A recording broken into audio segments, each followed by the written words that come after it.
It's a very historical moment, and I'm very excited to be the first Israeli model shoots for an Israeli brand here, and I think it's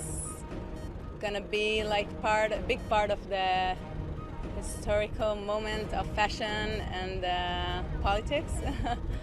दोस्तों, जब से Israel और इमारात के दरमियान ताल्लुकात मामूल पर आए और इमारात ने इसराइल को एक आज़ाद मुल्क की हैसियत से तस्लीम किया है, तब से दोनों मुल्कों के दरमियान कुछ ज्यादा ही कुर्बत और करीबी देखने को मिल रही है। ठीक है, दोनों ने एक दूसरे से ताल्लुकात बनाए और तिजारत का आगाज भी किया और अपना अपना मफाद भी देखा, लेकिन बार बार इस तरह के इवेंट्स करवाना फलस्तीनियों के जख्मों पर नमक छिड़कने के बराबर है। इस फोटो शूट में एक मॉडल इसराइल से आई है जो इसराइली झंडा लहरा रही है, जबकि दूसरी मॉडल इमारात ही की है जो इमाराती झंडा लहरा रही है। इसराइल ने तो इनसे ताल्लुकात बनाकर कोई खास जश्न नहीं मनाया और वो तो मजीद आगे निकल चुका है और अब यूरोप का वाहिद इस्लामी मुल्क कोसोवो भी उसे तस्लीम कर चुका है। लेकिन इमारात इसराइल से ताल्लुकात बनाकर कुछ ज्यादा ही खुश दिखाई देता है और इमारात की आवाम तो इस कदर खुश है कि रोज इनके शहरी कुछ न कुछ इसराइल से मुतालिक सोशल मीडिया पर पोस्ट करते हैं। लेकिन अरब के बासी इस हकीकत को बिल्कुल भूल चुके हैं कि वो मुसलमानों की मुकद्दस सरजमीन फलस्तीन पर काबिज हैं। मुल्क की सतह पर इसराइल से कितनी भी दोस्तियां बढ़ा ली जाएं, फलस्तीन की आज़ादी तक आलम इस्लाम इस नाजायज रियासत को कभी भी तसव्वुर नहीं करेंगे।